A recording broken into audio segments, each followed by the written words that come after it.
Bienvenidos a una nueva edición de Visión Internacional. En esta oportunidad contamos con un invitado muy especial de nuestra casa de estudios, el magíster Juan Carlos Guarac Acuña, quien es docente de la Universidad San Ignacio de Loyola, historiador de la Universidad Nacional Mayor de San Marcos y cuenta con un máster en Historia Latinoamericana.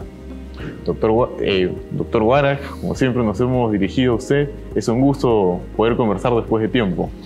El gusto es mío, Raúl, y a tu disposición. Adelante, por favor. Gracias por la gentil invitación a ti y al equipo de trabajo. Gracias. Muchas gracias, profesor.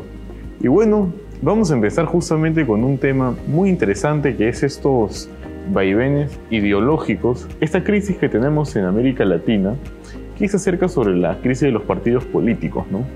Vemos un cambio de ideología muy constante.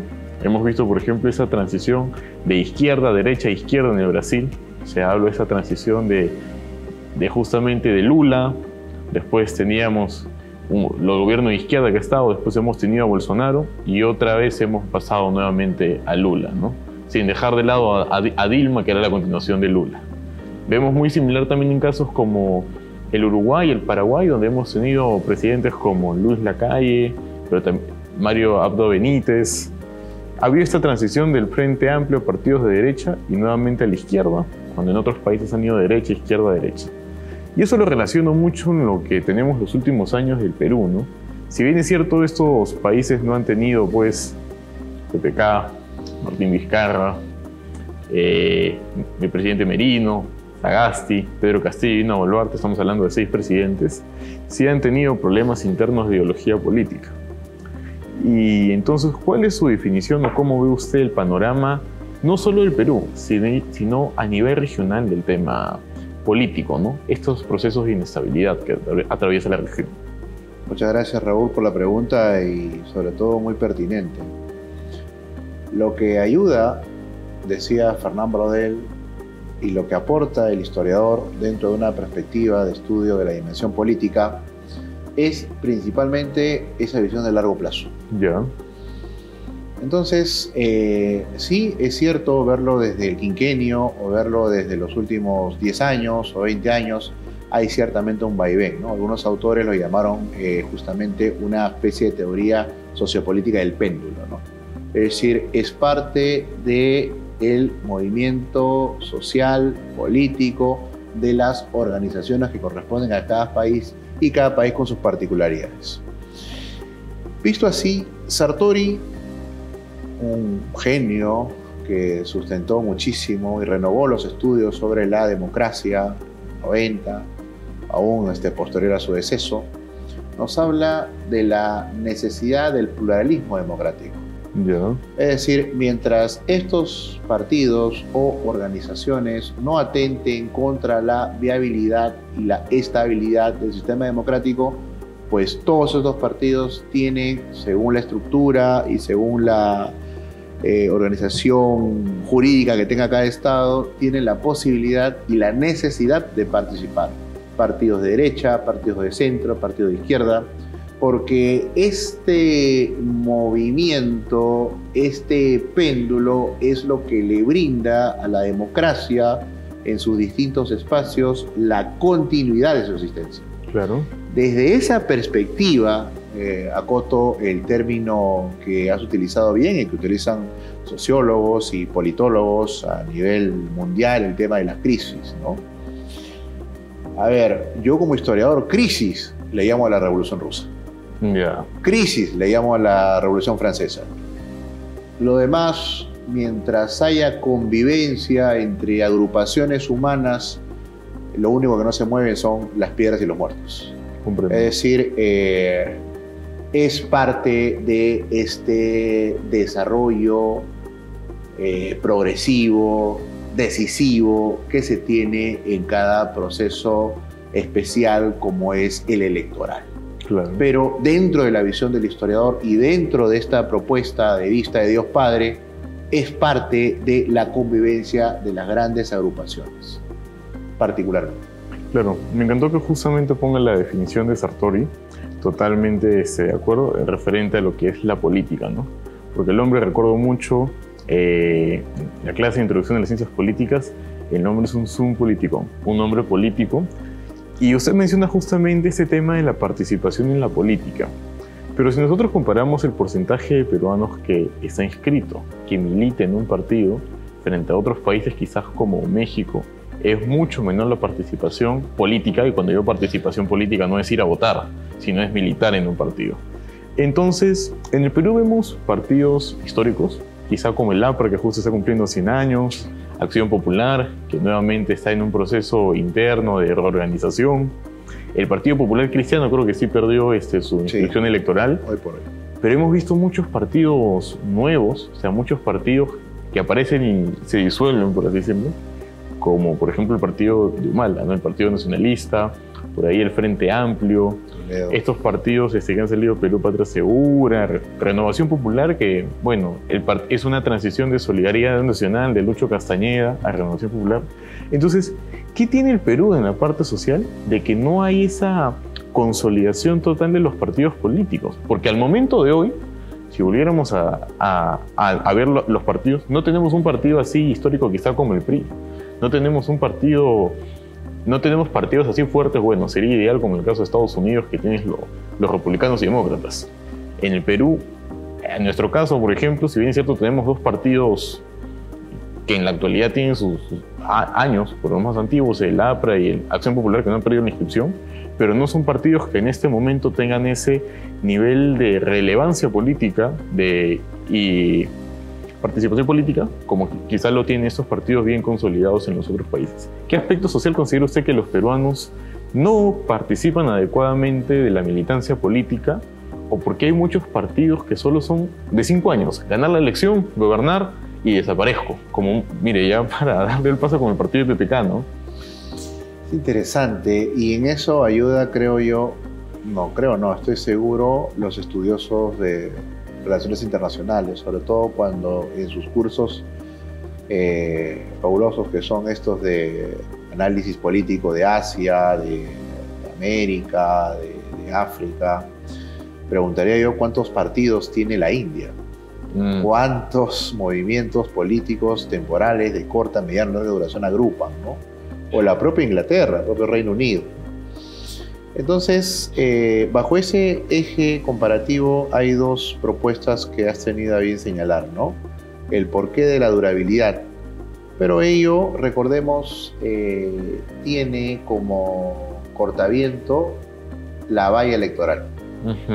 Es decir, de estos más de 30 organizaciones políticas, más de la mitad no van a pasar la valla electoral, ¿no? Entendemos y comprendemos hasta cierto punto que se haya no tomado en consideración por el tema de las elecciones durante el COVID, pero aquí no hay excusa alguna y esta se va a aplicar. Sí. Los partidos que no pasen la valla, aún con como conocemos un poquito en la política peruana, aún cuando tengan una locomotora que llegue a tener la máxima de votos, si el partido no llega, la agrupación no cumple el objetivo. Entonces, eso como propuesta para comprender las organizaciones políticas en el Perú, como primera particularidad, la importancia que tienen las leyes al interior de los procesos electorales. Y la segunda, sí, yo creo que hay que echarle el ojo a partidos que ya tengan a partir de 30 años hacia arriba, ¿no? El caso histórico, sin lugar a dudas, que muy bien has mencionado, ¿no? Quien acaba de cumplir el 7 de mayo, pues, 100 añitos, ¿no? Sí. Es uno, tal vez el único, en el caso del Perú, que ha pasado, pues, no solamente por ostracismo, sino también por persecución, por clandestinidad y, por supuesto, por el martirio, ¿no? Sobre todo en la época, pues, de Sánchez Cerro, ¿no? Claro. En menor medida también con Benavides, ¿no? Y con la época de Odría, no hay que dejar otra. Odría es un caso como para analizar con bastante particularidad, pero de hecho, sí, el sexto se llenó de bastantes militantes apristas. Entonces, mencionaste Acción Popular, mencionaste también a otros partidos que están ahorita en camino de consolidar. Yo particularmente como historiador y como un estudioso curioso de la política actual en la que vivimos, yo diría tiempo al tiempo. Tiempo al tiempo. Tiempo al tiempo. Los que pasen la valla actual, los que vengan en las siguientes elecciones, los que se organicen. Eso sí, los que no, creo que ha quedado muy en claro como aprendizaje que si el partido se desconecta de sus bases, este partido no va a tener futuro. Yo también soy educador, soy bachiller en educación, y es como un colegio cuyos estudiantes de inicial cada vez tienen menos jóvenes chicos. Cuando un colegio, su inicial está muriendo, ese colegio va a morir. Claro. De igual forma, o en todo caso bajo ese parangón, ¿no? Si un partido va a cometer el suicidio de tomar solamente como decisiones el eje de su propia cúpula partidaria, ese partido no solamente va a perder su base, que son los militantes jóvenes, sino también va a perder credibilidad al interior del mismo. Y eso no lo salva a nadie. En ese sentido, saludo a estos centros de formación que tienen los partidos, ¿no? En las cuales sí, efectivamente, no solamente hay jóvenes, hay incluso escolares, ¿no? En fin, y estos toman cada vez cálices más interesantes, ¿no? No solamente son programas de ayuda sociales, sino son programas de ayuda a las madres, a los padres de familia, en fin, es decir, larga vida a los partidos políticos, ¿no? Y más si estos pueden tener pues 30, 40, 50 o 100 años. Esperemos que haya más partidos que también lleguen al centenario.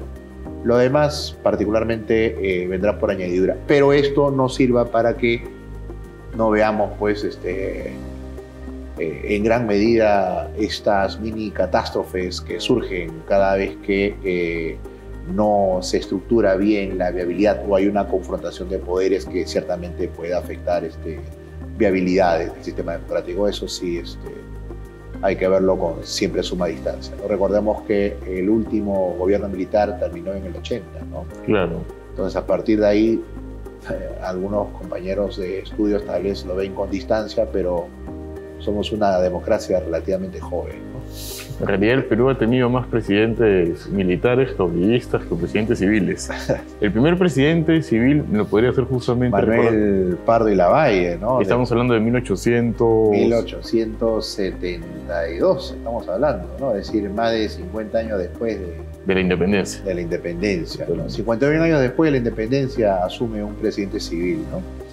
Sé que tenemos muchas exigencias, estamos en tiempos de bicentenarios, este año estamos en el bicentenario de la campaña de Junín Ayacucho, ¿no?